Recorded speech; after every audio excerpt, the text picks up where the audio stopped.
always hard, I think, as a human, but I think especially as a woman, to be kind of like lovingly called out about how like we might be a little disconnected or really disconnected from like our body and like our natural cycles that are happening. Welcome back to another episode of Sessions for the Soul. Yes, welcome back. How was your weekend? It was good, super family filled, busy, but it was really good. I feel like yesterday, Monday, Labor Day, which like people will be watching this like into October at the end of the month. So it's kind of funny. We're like, come back in time with us. Yes. But I just tried to do as little as possible, and I just was like at home getting projects done and things like that. So it was honestly really like nourishing and great. I love that so much. I feel like 3-day weekends sometimes like have the potential to be so relaxing or so busy, like overly busy. So that's fun. Yeah. We also just did like, we had like a few little family things, which were fun. It was like fun to see people, and we went for like a little walk and family. Oh, we celebrated my dad's birthday, which was fun. Oh, I love that. Yeah. And then yesterday we went blueberry picking, which was really fun. Yeah. I love berry picking. Honestly, there's a ton left. Like if you have not been this year, I was shocked. I just was listening to this Indigenous woman talk about how like the way we fall in love with the land again and the living world is to like do things like pick berries and do things like harvest ourselves. And so I love that you did that. It's so fun. And to do it without like, I've gone out there and like listened to music or podcast, but like to do it in silence is really nice. Adam came with me yesterday, but he's like, you should come out here this week because we just want like all the blueberry things this week. So yeah, it's nice to just like do that in silence. Yeah. It's like so calming. I love that. We usually go like like my sisters and my mom and their kids, and I usually go to this one in Battleground, and it's so cute, and it's like in the cutest little spot, and it's like literally this woman's yard, but she has like tons of berry trees. Wow. And we just mostly, it's a lot of laughing and a lot of silly goose time because it's like, Maverick will just eat the berries and, who knows what goes on. But we've done that a few years in a row. We didn't make it this summer, but this summer kind of was a whirlwind. Yes. It just like happened. Goes by very quickly. Yeah. Adam's definitely the person who eats. He ate the berries. I had like a whole box, and then he's like, all right, snack time. He's like a little bear out there. That is so cute. Oh my God. That's what babies will do. Yes. If you take a baby or a toddler berry picking, they're there to snack. They're like, oh, perfect. You put 5 things in here. They must be for me. Yes. It's like, no. We're trying to do something here. Yeah. We're going to make something. You need like just 2 cups of berries. That should be enough. Exactly. I love it. Well, that's cute. I love that you guys did that. Yeah, it was fun. Yeah, like kicking off the school year and all of the things, like even though like when you're an adult and you don't have kids in school or that's not like part of your like cycle, it's still crazy how like there is a shift in this time period. Big shift, like energetic shift, but also just like the people around you going back to school. It was crazy hearing today's the first day of school, back to school in our community. And so hearing the buses outside and like all the back to school pictures or homeschool, like back to school, but like homeschool version as well on the socials. Like it's a big, I love it. Big shift. It's like, we're really heading into the fall. It's here. It's arrived. Today felt like fall. It was crisp this morning. It was cooler. There was definitely a shift in the like energetic field. And so, I felt that too. When I woke up, I was like, okay, it's here. So embracing that. Yeah. I love it. Yeah. Sweet. Very fun. Well, we're going to be talking about feminine cycles, like the menstrual cycle, just all the fun feminine cycle things. This was inspired by a conversation we were having a few weeks ago. We were on a walk and we started talking about like all things feminine cycles and menstrual Yeah. cycles. And we both have encountered so many people who are just like so disconnected from it. And we were like, Hmm. you know what? Let's educate people. Yeah, literally we're like, let's take it upon ourselves to like dive into this um topic and just help Yeah. people kind of remember. And also like I just feel like what is with us and like touching things that could be controversial in a way because Mhm. I don't think that this is, but I think there's components to it that are that could be. that we may or may not touch on. Who knows? We'll It'll see where if it it goes. organically comes up, great. But like, yeah, I think it can be touchy because it's always hard. I think as a human, but I think especially as a woman, to be kind of like lovingly called out about how like we might be a little disconnected or really disconnected from like our body and like Yeah. our natural cycles that are happening within us. And so, yeah, it can feel like a little touchy sometimes, but I think it's so important. So we're going to talk about like why it all matters, the general structure around our cycles. We both have experiences with painful periods, and so we're going to end with some really good tips around Yeah. like things that we've found to be super helpful. So we're going to cover it all. Yeah, we're gonna dive right in. I'm honestly super excited about this episode because, like, when we were talking about this on our walk, like our whole thing was, it's like actually crazy how when you're growing up as a woman and like you get your period, right? Like, there's this moment of like, where people are like, oh, I'm so sorry, or like, Mm-hmm. oh, that sucks. And I think that that just like sets the tone for like this disconnect of like, oh, I hate this thing that's happening to me. Yeah. Um, and like it's like a punishment almost, Mm-hmm. when really it's so much more than that. And there's like such a beautiful thing about it. And it's like when we can be connected to our cycle and connected to that part of ourselves, we're opening up like a deeper connection to like what it is to be a woman and be Mm-hmm. feminine and to carry this like almost like sacred divine like occurrence Mm-hmm. that like is part of childbirth. It's like actually Mm-hmm. part of how we can create and sustain life. Mm-hmm. And that's really beautiful, I think. Mm-hmm. So, It's like yeah. such a creative part of like literally the creation of life happens within our bodies and within our cycle, and our menstrual cycle is part of that, even if it's the shedding of the lining each month when you have not conceived or created life. Like it's really like an incredible cycle.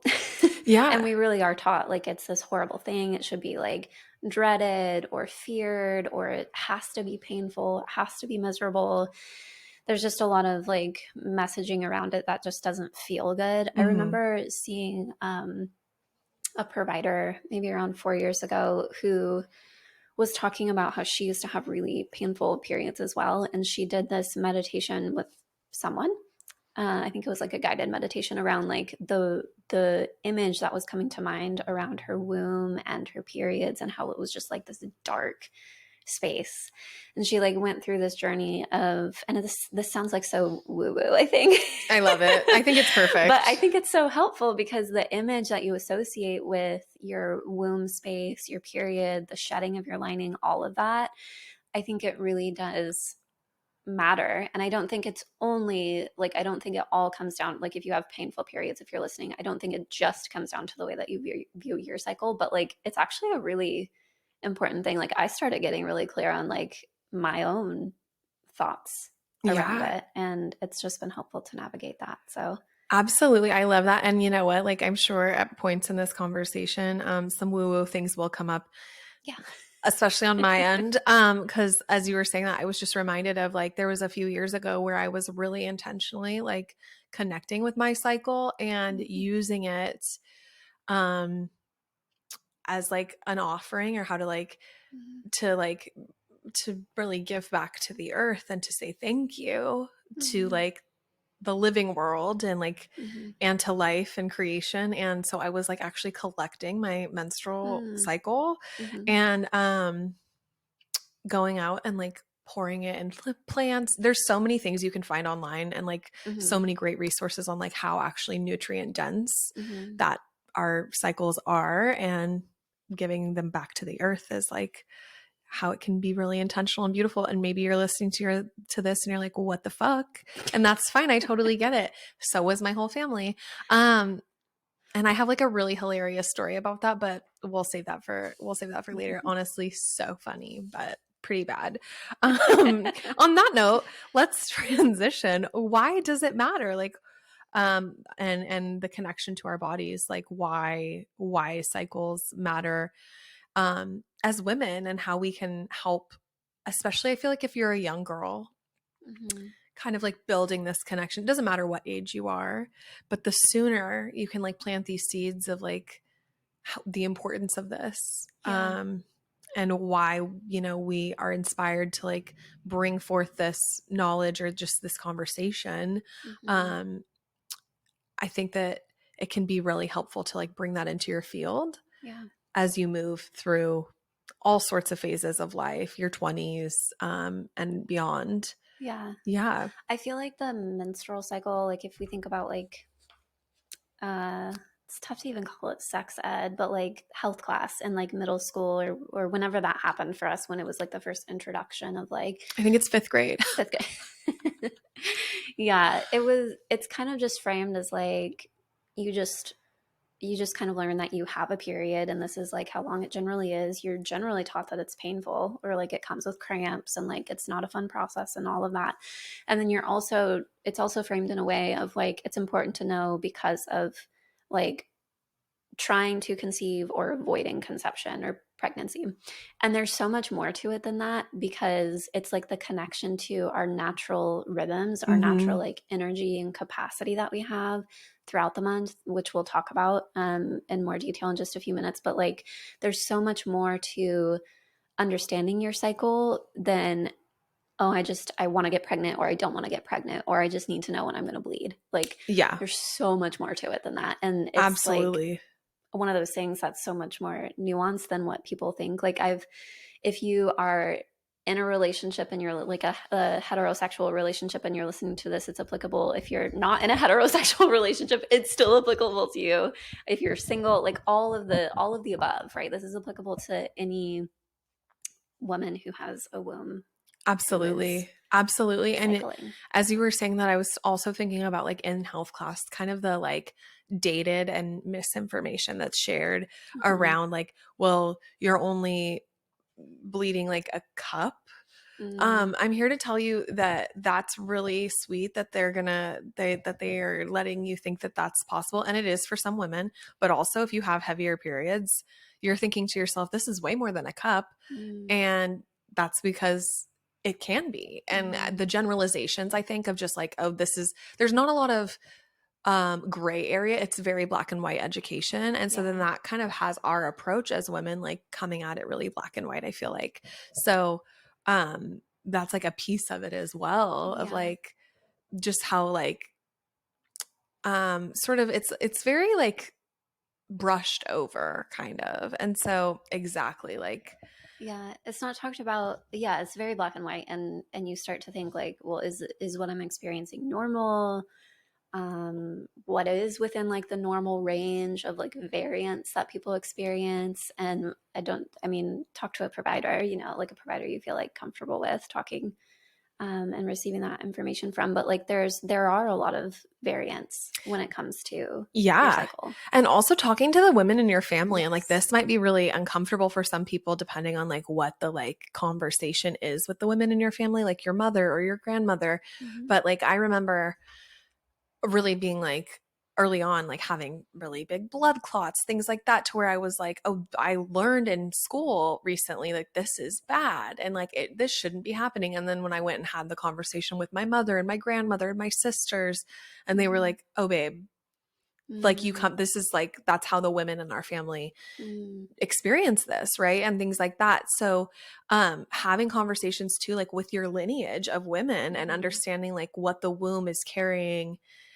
generationally, ancestrally, like for your line, can really help too, because um it is so like individually experienced, I feel. Mm, And there could be a whole slew of reasons why yeah. it's coming through the way that it is, whether that's like a condition greater than like an actual thing like Mm-hmm. endometriosis or something like that that's like Mm-hmm. contributing to the experience that maybe runs in your line, Yeah. or like we've all just had really heavy periods, or some people shout out to these people who are like, oh, I bleed for like a day and it's over. That's Mm-hmm. like that's crazy and amazing, and I love that for you. Yeah. But like having those conversations with the women in your life and understanding like what that really looks like Mm-hmm. is helpful too, because then you have a greater understanding of like Yeah. genetically and familial wise like what has the Mm-hmm. experience been. And normalizing, I think normalizing the conversations too is like a huge part of it, Mm-hmm. and that helps kind of make the gray area more Yeah. It takes the more stigma away from yeah, like, oh, I'm experiencing something different than the norm. And yeah, getting perspective and like better context of this is what other people, have experienced in my family. And that gives you just more context around your own body. And if you feel like, ooh, something might be off here, like I don't know if this is quote unquote normal or it's just not feeling good for good, yeah, me, then you have that information to say like this is something my mom and my grandma and my sister and like etc have experienced when yeah, you go and you sit down with a provider. And by the way, like whatever provider you feel comfortable with, that doesn't have to be a traditional MD, but if it is, great. It could be like I've found so much help in seeing an acupuncturist. Like that's yeah, super helpful for me. no, absolutely, So whatever kind of provider, but like having that context of like this is all the information that I have, and also it's my experience is mirroring those things. Like how can we move forward, absolutely, yeah, I in a love more that. supportive way? So yeah, should we talk about the cycle structure? Yes, the overview of the cycle. So I love this. As a person who like, I love like just connecting to the cycles of the earth more, and I love ancient wisdom, and I remember just like really settling into one of the big disconnects of like being a woman um in the modern world, and how we're kind of disconnected from this concept. But just like the moon, our cycle structure is 28 days. And so is the moon's like cycle structure is a 28-day cycle. And so, and obviously, like for women, we know that there are variants. Mm-hmm. Totally, totally aware of that. Sometimes our whether that's hormonally, emotionally, like because of a medication, whatever, there are ways Mm-hmm. that our cycle can vary from this 28-day um cycle, but it traditionally and like historically has mirrored that. And what's really fascinating about it is how many women don't actually fully understand like the phases of the menstrual cycle, and Mm-hmm. how each one of them really supports a different energetic like phase, and also like how where pregnancy falls in that, and how a lot of Mm-hmm. us are maybe taught that like you can get pregnant anytime, any place within that cycle, as long as you're not bleeding. And so we're going to dive into like all of this, and the tuning into it, and how it's really helpful and important. Yeah. Yeah, again, just before we get into the like some of the structure around the cycle, just highlighting like this, it varies. It varies from person to person, and it's not going to be a perfect cycle. But if we look at it from the approximate 28-day cycle structure, which is a, it's somewhat average, like give or take a few days for each person. But you start with your menstrual cycle. So cycle day one would be I started my period Yep, today. day one of bleeding. Yes. And you would have some people bleed for 3 days, 5 days, 7 days. Generally speaking, it's between like 1 to 7 days is your menstrual Menstrual cycle. cycle, yeah. And then you have your follicular phase. That's a fun one to say. But that's essentially where like the follicles of your eggs that you're going to release, or egg that you're going to release, are starting to like grow and develop and like Yep, be ready to produce, or to release for ovulation. So that's generally speaking between days, like it's after you stop your bleed. So in this example, day 8 to approximately day 14, or whenever you ovulate in your cycle. yes. And then ovulation is usually not always. Like the cycle for me, I ovulated later than usual, which usually doesn't happen, but also it's okay. Like I'm not worried about it. Yeah. Things happen. You Things know what I mean? happen. But generally, ovulation, like that period The in your window. cycle, yeah, is like day 14 to 15. Usually, like a 48-hour window. Like that's considered your ovulatory phase, Yes. and then you move into your luteal phase, which is like the second half of your cycle, where Yep. things are kind of like winding down, generally speaking, getting ready to bleed again. Absolutely. And then um what well, I literally just lost my train of thought. I was going to say something about like the emotions and energetics of each phase Yeah. just being like tuning in because like for a lot of women like the luteal phase can be Mm-hmm. a really emotional period. That's where like Mm-hmm. the for lack of a better term like the PMS like Mm-hmm. kicks on. We're a little more sensitive, we're a little less energetic as Mm-hmm. to where like ovulation and follicular phase, like we might be more inspired, more energetic, like Mm-hmm. doing projects, exercising might feel more like true in those moments. And as we like move through this 28-day ish Mm-hmm. cycle, our energy is different. Very different. Yeah, like at the front half of your cycle or sorry, follicular phase, so like menstrual cycle, like your hormones have basically tanked. Like you're Yes, feeling like you need rest you need during this time. rest. You just do. Especially during the first few days of your bleed. Like it's good to just like take it easy, take it slow, just knowing like literally within your body, your endocrine system has shifted, like Downward, downshifted. Yeah. 100%. And then you enter your follicular and ovulatory phase and everything's like Shifting back up, ramping ramps up. back up. You get that estrogen, you get that testosterone, like you're You're feeling glowing.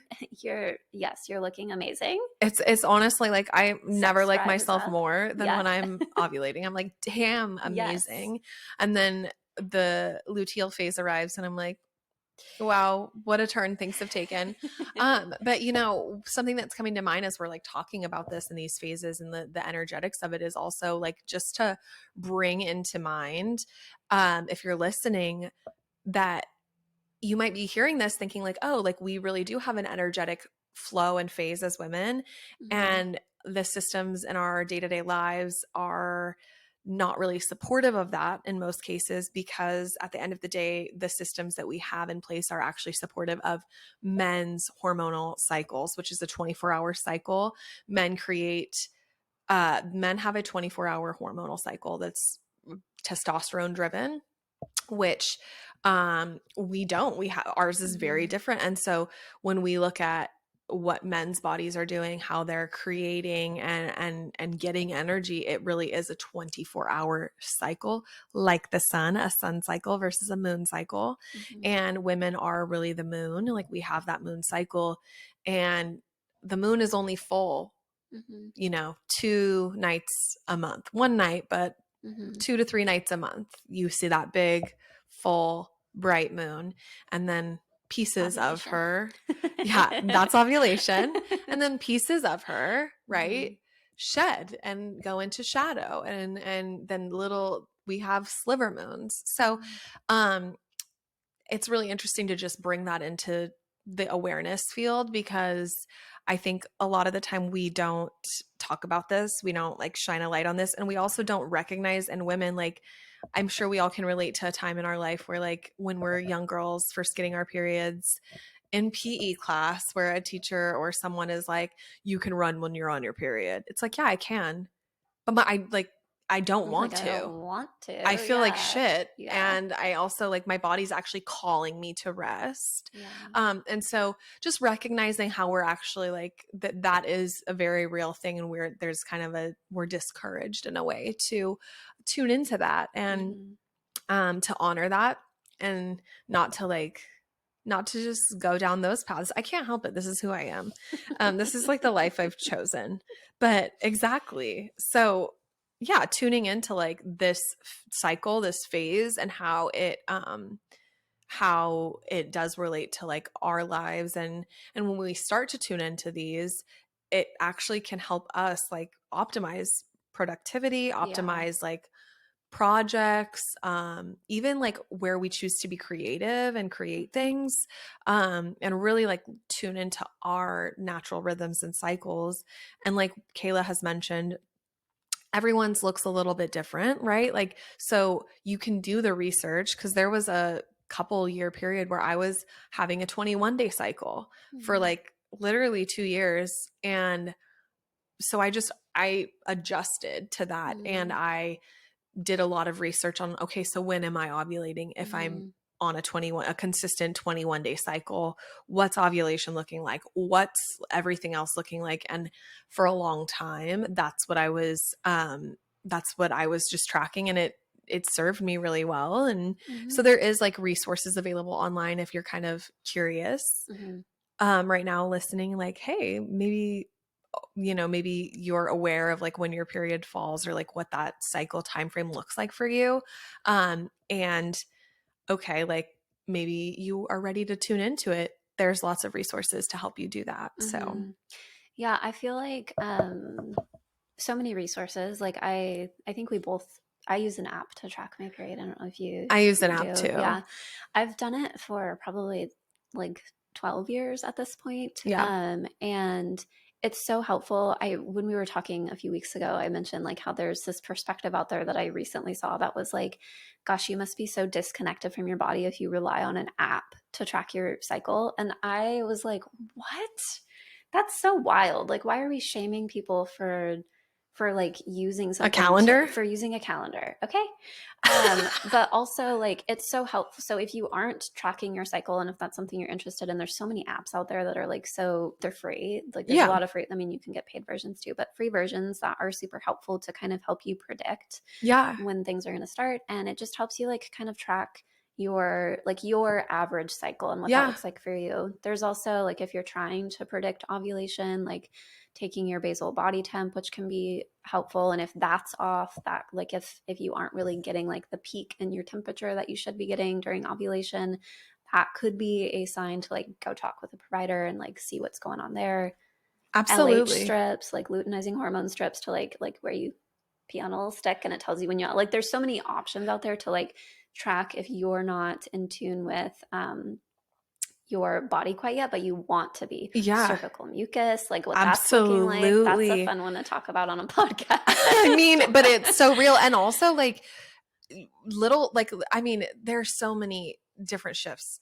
Mm-hmm. How your breasts feel, the color Mm-hmm. of like girl. Mm-hmm. And this will change wildly for everyone after pregnancy. The color of your nipples Mm-hmm. when you're ovulating, for me, like 4 shades darker than Interesting. normal, which didn't used to happen when I was Yeah. younger, but here we are. Yeah. Um, also just like there's so many different things that Mm-hmm. contribute to like, oh, okay, I'm ovulating, or okay, like my period's coming Yeah. soon, things like that to tune in. And one of my favorite ovulation tests is like by Pregmate. Mm. And you can buy a bag of them at Target, like 500 strips Mm. for quite literally like $20. Nice. And girl, I keep those on hand Yeah. because it's like sometimes you just want to like reassess, or maybe your period got disrupted for one reason or another, because Mm-hmm. that can happen, whether that's, like I said, like sleep, stress, medication, like any of that. So there's so many tools and like resources available. Before I was using an app, I was using a journal Mm-hmm. that I like specifically bought because it had like moon cycle education in it, and there was this whole page Mm-hmm. that and every month that was for cycle Mm. tracking and predicting, and it really taught me, because it's like you fill it in for Yeah. yourself. And so that taught me like to tune in. But like the reality is the app is helpful.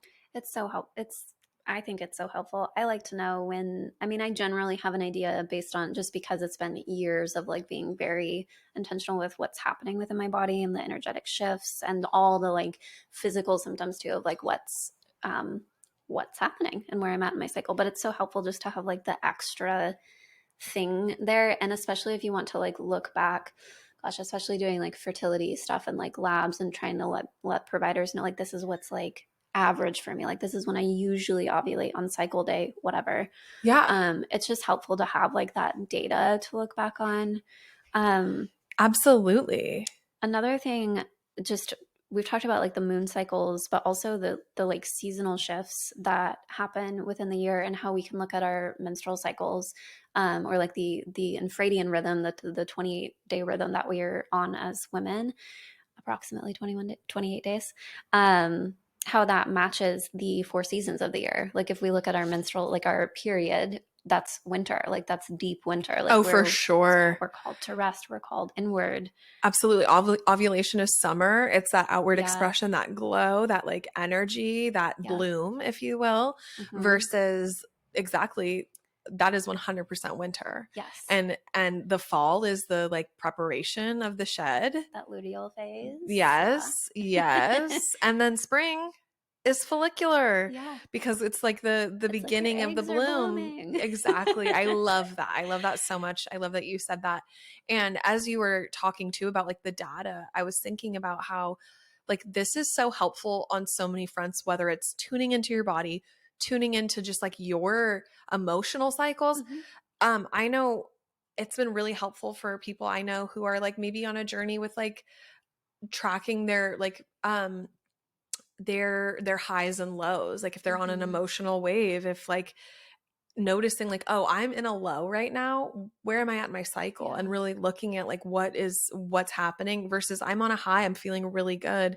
Oh, Yeah. that's because it's my spring and summer, right? Yeah. And looking at those things, as well as like it's really helpful too if you're someone, and this is like where we're going to get into some weeds, Mm-hmm. but if you're someone who is like wanting to either get pregnant or prevent pregnancy, but maybe you don't feel like maybe birth control is not an option for you, Mm-hmm.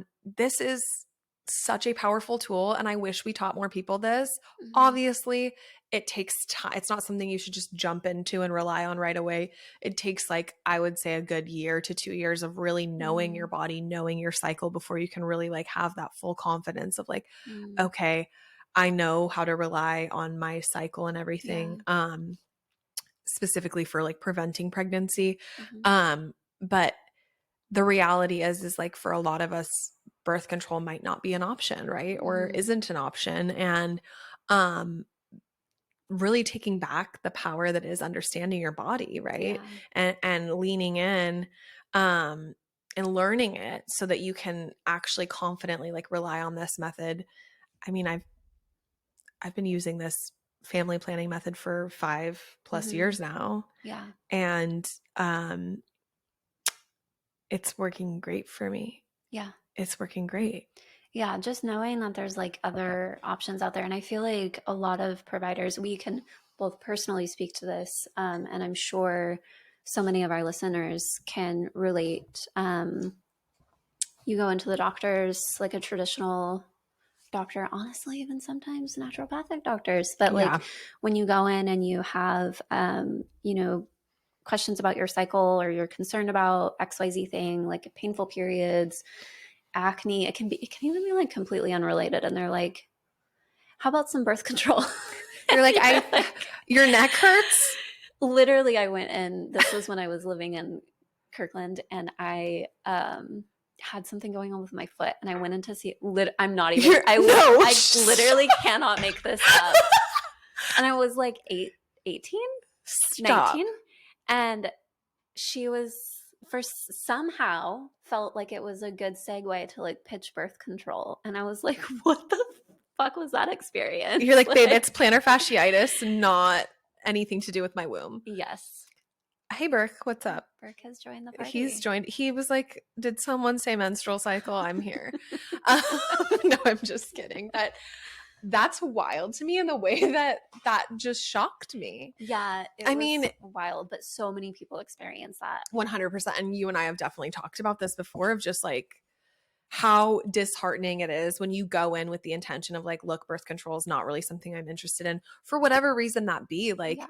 we all have our reasons, and that they're okay. That's valid. Like, and if Mm-hmm. you feel really good about birth control, Mm-hmm. that's great too. Yeah.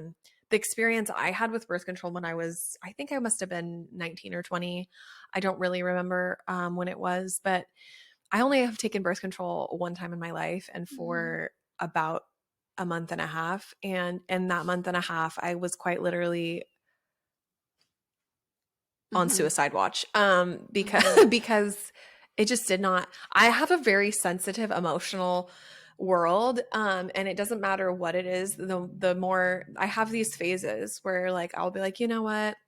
When things are not feeling good, I'm like, maybe I need that like extra support. The birth control was obviously because I was 20. I was like, I just don't want to get pregnant, whatever. Let Sure. me try Yeah. this.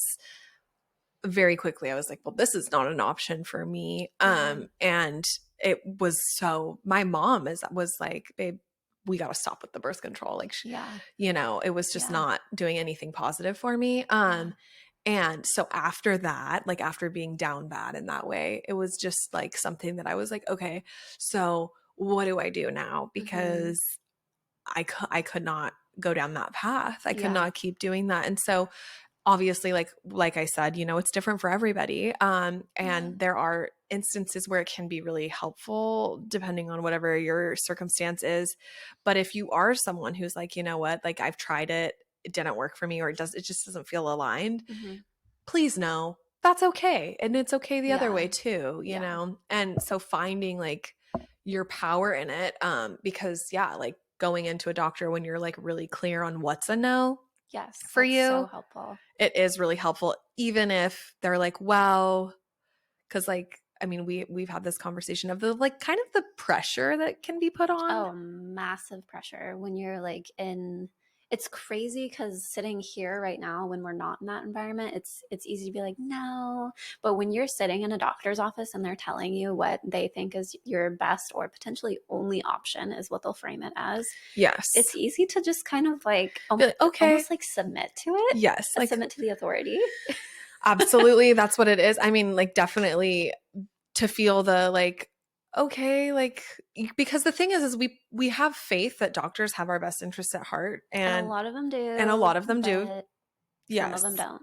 And also some of them, it's like the scope of their training. Yeah, yeah, And so like having the awareness of like maybe they like what they textbook know yeah, is that this is the only option or the only solution. yeah, And that's okay that maybe that's like what they know or what they think to be true, but that's where like, going to naturopaths, getting different perspectives, yeah, all those things can be really helpful, because so many women who are struggling with different different cycle related like pain or issues, or whether that's like endometriosis, PMDD, like the list goes hmm, on, PCOS, like there's so many women I've seen, especially like on social media, that have found their healing yeah, through a different, less traditional like avenue, hmm, and that feels so much more supportive. And it's like, oh, I was doing this for years yeah, and the birth control didn't help, and I was yeah, still having all of this stuff, and then now it's like, oh, I'm doing these other things that are way more supportive.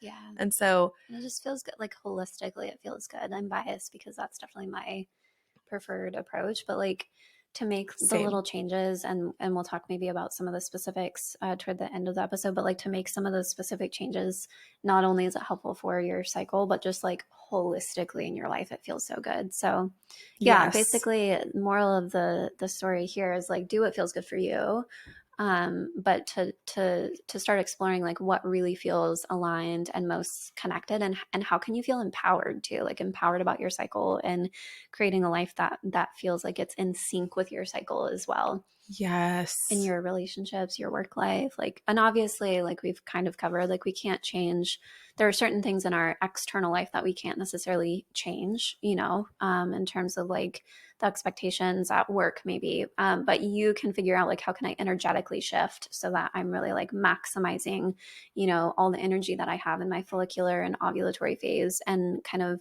wind down during, the other parts of my cycle. So Absolutely. getting curious with it. Yeah, absolutely. I love that. It's like really tuning into like when you were saying that, I'm thinking about the concept of like bettering it, right? Mhm. Like, so Yes. a Yeah. lot of us have jobs or situations that demand us to like be present in a way all Mhm. the time that maybe isn't congruent with like what we're feeling or our cycle or whatever. And like, yes, that is like part of the modern world. Yeah. But how can I better the experience? Like, I Yeah. know I'm going to be on my period and I know I have this huge project to do or whatever. And it's like, how can I like facilitate or support myself as best I can in that space to get through it in a way that's like Yeah. meaningful, feels good, and I'm still able to like meet the deadline or whatever it is that's like being asked of me. So Yes. that's just what it is. It's like, how do we better this Hmm. when we have circumstances that are outside of our Hmm. control? Yeah, it's finding like, where do I have control in this? Yeah, Where do I have some sort of a say? Because you always have a say over like your energetics and your capacity and what you're doing inside your own mind and body. You don't always have control over like the external pieces, but you have to figure out, where do I have control and how can I make it just even just slightly better if I can. And it makes a huge absolutely. difference. For sure. I love that. Yes. So one of the things too that we kind of wanted to like touch on in this, I think this is where we're at, is like the I'm like, we're just hopscotching. Okay, we're moving all around, which I love. Honestly, I think that's like part of our beauty. Yes. Hello, part of our charm. Yes. That one of the things that can really like affect our cycles and also is another way to like tune into our lives a little bit more is like how we're eating, how we're sleeping, what we're consuming, because those can really affect our periods. Yeah. Nobody like wants to, I feel like it's like, I think it's easy for us to have this conversation because both of us have like had such different, like, I would say not the normal experience. And I'm using air quotes with normal because it's like, I don't even know what you call this, but we've had an interesting, totally different, Hmm. um, but similar in that like we've had to like care about our cycles in a different way and we've had to like tune Yeah. into our bodies in a different way because of autoimmune stuff and inflammation and different things. And so with that there comes this awareness, this lens of awareness when it comes to our cycles and food and like what's happening with our bodies and food.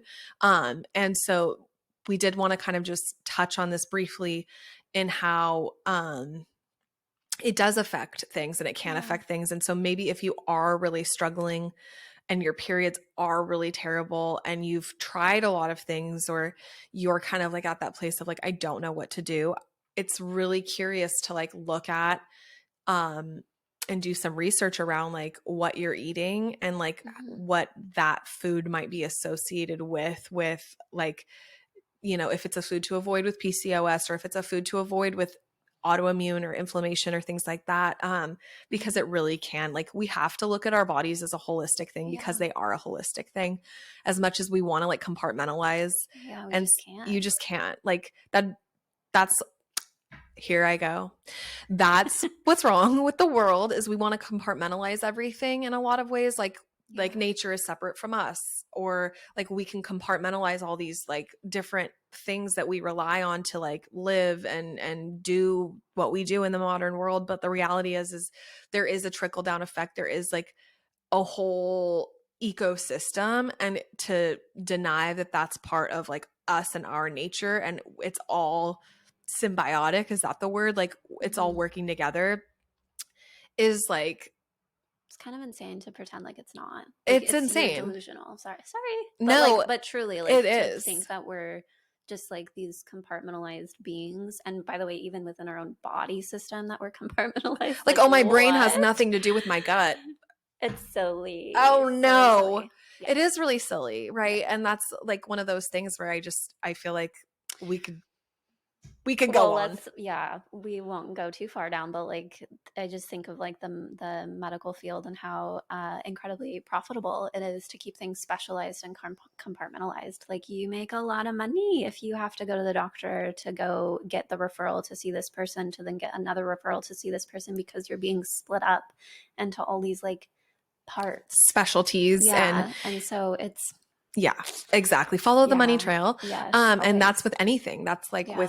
with the environment as well. So when we're able to like get down on the ground of the reality of that, like we are these holistic beings, it actually makes sense that like, oh, what I'm eating is affecting my brain, my Hmm.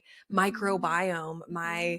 my menstrual cycle. For men, hello, it's affecting your sperm and your hormonal cycle as well. So it's not just it's like Hmm. this greater picture, and so leaning into that, like, Yeah. and I think when you have like tell me what your thoughts are on this. But like when you Mhm. have like experiences like we've had with inflammation and autoimmune and things like that, you have to look at it differently, because if you don't, you're going to be symptom masking your whole life and you're Mhm. not going to be Or condition just treating. miserable. No, Yeah. literally. I Like I mean, guess you could choose that path, but like why? no, I mean, when I was a kid, like first going through all of this stuff, because for me, these issues like started at toddlerhood, but like it was the 90s. And so there was no education around a lot of this Yeah. stuff. And like it was not a conversation like Yeah. being had. The first time my parents were like in and out of children's hospital with me, like all the time, I was 3 years old. Yeah. And literally, like doctors were like, shrug, we're not sure. Yeah. She's deficient in vitamin B12 and folic acid or folate, like, Mhm. but we don't know why. And we won't know why. And so, like, feed her some Pediasure. Her Mhm. hair should grow back. Mhm. And my mom and dad were like, okay. And they also didn't have any, like, at the time, my parents were poor. They had just filed for bankruptcy. Like, they didn't have anything. And so Mhm. they didn't have resources to get me what I needed Yeah. and, or get education on it. And so, like, that was the beginning of my journey of being a kid that had like crazy inflammation, all these like medical issues. And when you have like autoimmune stuff, it's like invisible issues, Yeah. because it's not like, oh, you have cancer, or oh, you have like this thing that like I can see and like you are very ill. Mhm. It's like, oh no, she just has no energy. She needs a nap every day at 3 o'clock. And she is like, struggling mentally or whatever, right? It Yeah. looks different. And so as I've like walked this path, there was a lot of years, like especially when we were like in middle school and high school. I'm sure Mhm. you remember a lot of it, because it would be like, oh yeah, like I have inflammation acne on my body that is like the size of Mm. softballs, Mhm. that like was literally from the food I was eating, but like we Mhm. didn't know that I had all of these other issues contributing to inflammation in my body. And so it's like, it was a lot of like, try this ointment, try this antibiotic, try this medicine, try this cream that like isn't really going to treat it, but it will like help in the moment, try to like make you less Yeah. uncomfortable, because it was wildly uncomfortable. And then like I had my gallbladder removed at 17. Mm. Like, I forgot about that. oh my God, girl, yeah, you remember that? And how after that TMI moment, after that, I shit my pants for like a year every day. Yeah. Yes. Not great. No, not great. And again, another like Yeah. avenue of like, well, what was I eating? What was I Sure. doing? What was, Yeah. you know what I mean? And like ultimately it all comes down to the fact that like I literally do have an autoimmune disorder, and crazy. That's for another time. But the reason I am sharing this is because like if you are struggling with your menstrual cycle, looking at how it wasn't until I started to do more holistic, Yeah. naturopathic, like homeopathic approaches, and like look at my body in a different way and trying paleo, doing Yeah. autoimmune paleo, trying these other diets that are more supportive of like our nature, that Yeah. my body healed. Like I'm here to tell you, I've been doing paleo, autoimmune paleo on and off for the last 10 years. Mm. Guess who doesn't get inflammation, acne on her body the way that I used Yeah. to anymore? Yeah. Me, this This girl. girl. This Yeah. girl, okay? And when I do choose to eat those things, guess what shows up? Yeah. Inflammation, acne. And again, TMI, like I'm here to tell you guys, so painful. Mhm. The size of softballs, like on in very delicate, sensitive areas on my Yeah. lower half of my body, or my armpits, that literally required me to go to the hospital and get them cut open and removed Mm. because they were Yeah. So so painful. painful. And so, What you put in your body matters. Like it absolutely matters. In traditional Chinese medicine, they call it like blood building foods, I think. oh, And it's like things to support like before your cycle and then during your cycle. So things like red meats, like beans, legumes, beets, like different food. I think cacao, maybe even like there's makes different sense. foods, yeah, that are like really supportive for your cycle. And there's a book that I read several years ago at this point, but it's called Hormone Intelligence by Dr. Aviva Ram. I don't know if you've heard. I of feel like her, but she's great. She's a good follow for okay, like good good to know. I will information. definitely be following. I feel like you've told me about her before though. Possibly, yeah. She's a great resource, and that book is very detailed. It's so detailed. With like if you're a protocol person, which I'm not really, but if you are, there's a ton of great like protocols to follow if you like want something that's super regimented for a while to like figure out what feels good for you. So that was a really helpful resource for me. But yeah, like what you eat matters. Like eating real food. It's all like information for ourselves, for our bodies, and it absolutely matters. Drinking, this is a new thing too that I've learned that's actually very helpful, but like drinking warm drinks and eating like warming foods, even like our Mm, womb space is meant to be like warm, you know what I yeah. mean? And especially during our menstrual cycle. So literally swapping out all your iced drinks, which that was definitely me. And I think culturally speaking, like in the US, like we do like iced Things. everything. Yeah, Yeah. like everything's iced. Um, You and ever want to get so, a weird look, order an iced coffee in Italy. Okay. People are like, what's wrong with you? yeah, I bet. Yeah. So, yeah, it's like it's the little things that start to make a difference over time, like when they start adding up. You know what I mean? Like drinking room temp water isn't going to be the end all be all. I don't believe that. But when you start pairing that with all these other things, um, it's like a supportive way of like loving on your feminine cycle as a whole. Absolutely. Yeah. Yeah, I love that. And one of the things too, like we've talked about before off mic, and I think like is worth like mentioning here is kind of how when you've like walked the paths that we've had to walk that like requires more awareness and intention, and then you see other people maybe going through these experiences and maybe like not being open to like maybe some of these more like woo woo ideas or paths Mhm. for lack of a better term, because I really don't think they're woo woo at all. I think No, it's yeah. like ancient wisdom. Yeah. But it's like the I guess what I'm trying to say is like the reason we want to like have a conversation about it is to just like plant a seed of like Mhm. curiosity with it, not out of like the Western medicine or whatever the more traditional route is like what's wrong. It's Yeah. just that like if that's not working and you're still not feeling good and you're still not feeling supported, maybe look at these other options. Yeah. Yeah. Absolutely. There's always other options that feel so good. And so it's a matter of just like exploring, seeing different providers, reading different books, listening to different like whatever that looks like for you, but just exploring with curiosity of like what's going to feel like the best path for me.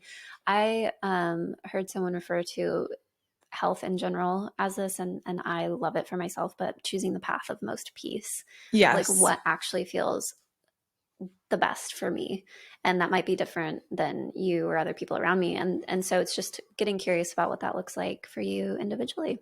Absolutely. I love that. Well, should we share some of our like painful period tips and like also resources of just like, Yeah, yeah, I love that. absolutely.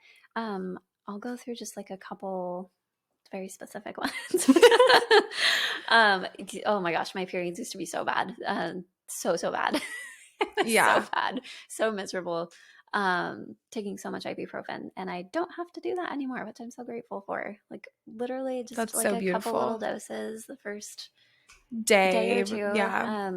which I'm so grateful for. So one of the things that's been super helpful is cramp bark, which is literally, um, I don't know, it's literally bark. Bark. Yeah. Yeah, I and can't so remember what tree it is. yeah, but it's again in indigenous medicine, and it's super helpful. Oh my gosh, this is actually probably like the most life-changing one for me. Um I take it in tincture form during the first couple of days. They also have like capsules, which are disgusting. It tastes so bad. I won't even lie. It's so bad. They have tea. It's not good, but it's very effective. I like the tincture because it just you It's just quick and wash it dirty. down. Yeah, Yes. love that. Super helpful. Recently the two most recent have been like the moxa stick and yoni steaming. The Mm-hmm. moxa stick being a traditional Chinese medicine approach as well that my acupuncturist recommended. I did not think that it was going to be super effective. It is so helpful, and it's literally just a stick of mugwort that you burn kind of like sage, and you know, hover it over your womb space and do that for like 20 minutes or so. Yeah. And it's like so warming for your womb. And it also helps with circulation. And literally, I was shocked when I was having some pain a few months ago and I used it and it was like, it provided such amazing relief. That And I is was amazing. not expecting that. I love that. Yeah. Same with yoni steaming, which is a nice way to like warm the womb space and like really this is helpful if you're trying to conceive too, but if you're wanting to like support periods, doing it around like ovulation or just before you're going to start your period, there's certain like herbal blends that can be helpful for different things. But again, just creating like a really nice warm space Hmm. has been really helpful as well, which I was again not expecting that to be helpful. And it's just really relaxing I to love steam that. your yoni. Absolutely. No, I've definitely seen so many beautiful things on yoni steaming, and like so many Yeah. people have found it to be so, especially like for those of us who have that really intense period Yeah. pain. Yes. Yeah. It's so helpful. And cupping and acupuncture has also been really helpful for me. Again, I was not expecting that to be helpful, but I just wanted to like give it a try and just see Absolutely. if it would be helpful. Cupping, I think, was maybe more surprising for me. But I think literally just because of like the support of like the circulation support that it provides. Um, it's made a big difference, and I notice a difference too, like if I don't schedule appointments, just because other things going on in life, and then I'd go like a month without appointments, my cycle Is is gets different. worse. 100%. Yeah. Same. Cupping has changed my life. Yeah. The last time, it might have been the last time or the time before that I went to like get excuse me, to get like cupping done and get body work, Mm-hmm. because I go to this very talented massage therapist, but she does like energetic healing as well. Mm-hmm. And, you know, at first I was kind of going for like emotional issues, but Mm-hmm. I was on my period one of the last two times I went, and I had really bad cramps, and I was like, Mm-hmm. I don't even know if I want to go like do this, because I was just wanting to like rot. Yeah. And she did cupping. I told her, I was like, I'm on my period and it's been really intense. And she was like, okay. So she did cupping in a couple different spots that we don't usually do. Mm-hmm. And like almost instantly, like the circulation change, it was like almost instant relief of Yeah. just like, oh my gosh, that feels so much better. Like the pressure just kind of got lifted. Yeah. And so I think that like sometimes there's these things where it's like, I don't even know what that is. I don't even understand it. But to just go into it with an open heart Yes. and an Yeah. open mind, and like allow the medicine, like you're only going to receive medicine if you're open to it. If you're going in with like, this isn't going to work, Mm-hmm. like it's okay to be like to have skepticism of Mm-hmm. like, I'm not sure about this, or like I have no idea what's going on here. But if you're going in closed off, it's going to be a lot harder to receive the medicine Yeah. versus if you're going in at least with like the openness to like, let's see what happens. Yeah. It's amazing like how much wisdom there is in indigenous or like ancient Yeah. medicines that worked for centuries. Mm-hmm. We only stopped doing them, a couple hundred years ago. And so bringing those things back, like women have had periods since the beginning of time, and Mm-hmm. they've been painful, or they've been, it's encompassed this whole thing. And so there's so Mm-hmm. much to be learned, I think, from like Mm-hmm. these different traditional Yeah. approaches. So much to be learned. One of the other things that was so helpful is abdominal massage, and I think it's called Maya massage, and there might be another name for it too. But again, it's like a indigenous practice. Yeah, the direction. Yeah, and the like deep massage. I had a chiropractor who did it for me, I think for 3 cycles, which felt so good. And then I just give myself like a deep massage sometimes during my cycle, just because it helps to like release. We carry so much tension as women in general, but then Mhm. add a painful period on top of that. You're just like clenched. So tight. Yeah. Yeah. So just using some oil and massaging your low belly can feel so helpful, getting like really deep in your hips and on your side feels so good. And also just carrying that like the body awareness of like, ooh, things are feeling like painful for me right now, but I'm also holding so much tension. And so like getting into like a deep yogi squat or like a malasana pose, or like just getting into positions that allow you to like really release the tension that you're carrying Yeah. literally relieves pain. Oh, absolutely. My favorite has been child's pose, but Yeah. like really with like a wider hip, like to Yes. where like almost like you're frogged up, if you will, and like Yeah. your pelvis is turned out and down to where Yeah. like your uterus is really just being cradled by like the fascia. Has been one of my favorite things. Because man, it is periods can be so painful, and there's those times where it's like I've really been trying to take less ibuprofen or less acetaminophen. I try not to take Tylenol because the microbiome of it all, but sometimes ibuprofen just does not touch what's going on. Yeah. And so recently what I've been doing is getting into that pose and like letting that happen, especially when it's like those moments where it's like, you know how it comes in waves, and like there'll Yeah. be a wave that's like just feels more like labor. Yeah. It's I because do. like really it is like cramps are contractions, Yeah. which is like so wild to think about. And that's a whole other like avenue of this is like our periods are part of preparation for birth. And so that's amazing and beautiful. But it also like it's hard. And so the child's pose has been like such a relief, and it takes that pressure off your lower back as well. Yeah. Oh, I love it. Feels so good. When you were saying that too, I don't know if we want to talk about briefly like exploring different ways of like I don't even know how to like a pad versus period panties versus tampons Yeah. versus Cups. cups, like Yeah. exploring what feels good Good for for you you. and good for you in different seasons too. And Absolutely.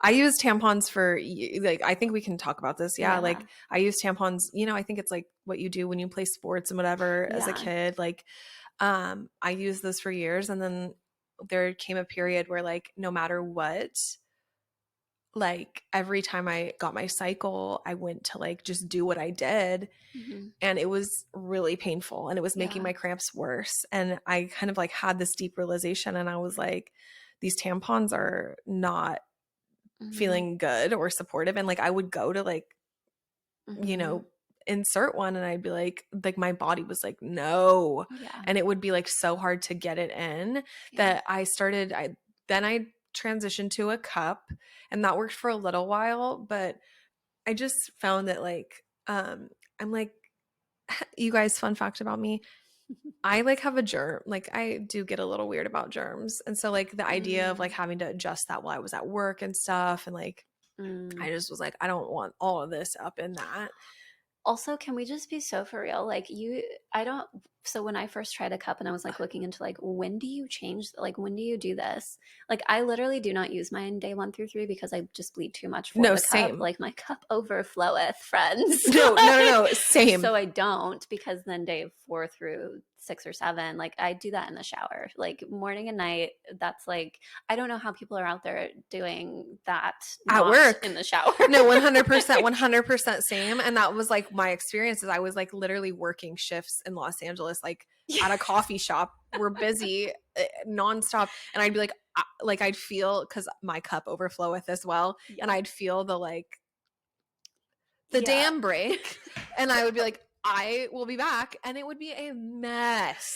And then I Yes. had to go like clean up and wash my hands and be like, yeah, here's your freaking cappuccino. Like, are you kidding me right now? So it got really bad. Yeah. And I was just like, this isn't functional. This isn't No, I don't. functional. I actually don't know why it's advertised that it's like just a quick and easy process. I tried it at home one because I was like, I have to do this at home to like see what the fuck What am is I in gonna for? happen. Yeah. And I was like, yeah, no, this isn't an option for day 1 through 3. No, no, no. Yeah. And then, like, I love that we're just getting so real here about this, because that's the Yeah. reality is like, it's, Well, also like this is real life this is for real every life. woman who is cycling. 100%. And so that's when I switched to pads, and I've been using pads, and like, yeah, I have a really heavy flow and I have to change it more frequently, but it just feels better. Mhm. I just feel like better about the whole process. I feel like I'm really truly shedding a lot, like Yeah. because of that, and it feels way more supportive. So I that's just like what I found works for me. And Yeah. like for everyone it's different. Like my mom just had a hysterectomy this year, and so like she Mhm. was feeling a lot of grief around like separating from her womb. But Mhm.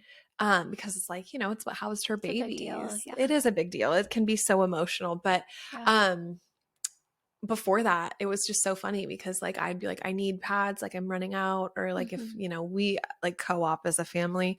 So if Mm-hmm. one of us is going to grocery shop, like we kind of Mm-hmm. all piggyback on that. And it's like, oh, can you get this for me or whatever? And my mom, like, I love this. She's still using the like same OG tampon that was like formulated in 1970. And I Oh my love that gosh. for her. Yeah. But she's like, nope, It till works I for die. her. It does. And she's like, till I die, that's what or till like my period is no longer with me. Yeah. Like, that's what I will use. Yeah. And I'm like, look at this medieval apparatus that you insert with your finger. Yeah. That's crazy. I love Yeah. that for you. Yeah. But that's what she was doing like my whole childhood. So, Yes. um, yeah, Yeah, like find what works for you. Like, and I like the last couple of years for me, it's been like exploring of like what actually like feels good. best for me. Same with tampons. Like, it just like wasn't feeling like it wasn't for me anymore. Yeah. And trying, like, I don't know if people listening have suggestions on like better period panties. I was not, it wasn't for me. Same. It didn't work. I bleed too No. much. I bled through right away. Yeah. And it just like didn't feel great. But you know what I am really curious about and have been really curious about, and the only reason I haven't dove in yet is because um my laundry situation. Mm. But I really want to try reusable pads. That's on my mind. Oh, yeah. Have you ever Hmm. tried them? No. But I'm called Yeah. to them. That I'm is, curious. And maybe not for like day one, because yeah. that's like literally I can't think of, it's like a river. Yeah. And so we don't want that Yeah. necessarily, but like on the end days, I've been Hmm. curious about that. So I don't know, that's on my mind. We'll see if I ever end up doing it. Yeah. Um, There's probably better options for that than period panties, I feel like. yeah. And I was reading a lot about period panties in the beginning, and like what they're made out of is not the It's best. trash. It is like quite literally like really bad for Yeah. um like what is that called? Like your Microplast. micro. Well, what am I thinking of? BPA. Oh, yeah. Yeah. They're like Yeah. really Yeah. heavy in BPA. Even the ones that are like, no, we don't have it. And like, there are several big brands out there who are like in lawsuits or maybe no longer in lawsuits, but because of that, like claiming to like have good ingredients And not. and not. So, yeah. Yeah. Yes. So just like do your research, really educate yourself on like what feels aligned for you and like what feels right, and try stuff out. Like, Yeah. you know, explore it, especially if like what you're doing isn't working anymore. Yeah. But yeah, I think another thing I was thinking about for painful periods, like on that conversation, is I mean, honestly, like what you're using can be supportive of that. Like pads gave me less cramps than tampons did. So that's part of the switch there. I love a heating pad. Heating pads are Hmm. wonderful. Yeah. Lavender oil can be Hmm. really relaxing, and help. Baths are really Hmm. lovely. And I know you're like, probably if you're listening, you're like, oh yeah, I'm going to go sit in a pool of my own blood. I mean, yeah, you are. Seriously, I just Hmm. don't know what we think our ancestors did. There are literally beds. If you go to like museums, Hmm. the Victorian era, which wasn't really a supportive time for women, Hmm. but there, and even before that, there were literal beds, period beds, for Hmm. where women would lay when they were on their period and not get out of bed. Hmm. And this is obviously from a like, there's a lot of avenues and facets of that where like Hmm. we can look at societally like what women were doing that, what women weren't able to do that, and Hmm. socioeconomic statuses, and like things like we still had slaves back then and things like that, to where like, okay, there's some issues Hmm. in specifically that time period. But what's curious is we did like have more of an to a degree, there was a little bit more acknowledgement of like the capabilities of Yeah. our bodies in that time, and just curious things of that, like finding what feels really good. And sometimes one of the things that I still do is like on day one of painful period, I love my heating pad, and I love to just rest as much as I can with like Hmm. my hot cup of tea or whatever, and Yeah. just really meet that when I can. Of course, there's always those times where it's like, Yeah. oh, I have to work or I have to do whatever, which is valid. But Yeah. Yeah. yeah. Just being gentle with yourself feels Yeah. so good. I love it. Amazing. Well, anything else? There's this book called, I think it's called Shakti Woman. And I don't know who it's by. I'll figure it out and we'll put it in the show notes. But I have read this book so many times. I actually recently started rereading it. Um, but it's about ancient indigenous women and our cycles and pregnancy and just like our connection to the womb and like how the womb has been represented in all these different ancient cultures and like the evidence we have of it. And it talks a lot about the way women worked with their cycles Mm, in ancient times and when we were really in touch with the earth. yeah. And it's one of my favorite books. It was recommended to me when I first started studying shamanism, Mm, and the first shamans were women. So I'll leave you hmm. all with that. Well, thanks for listening, guys. Yes. We will see you next episode.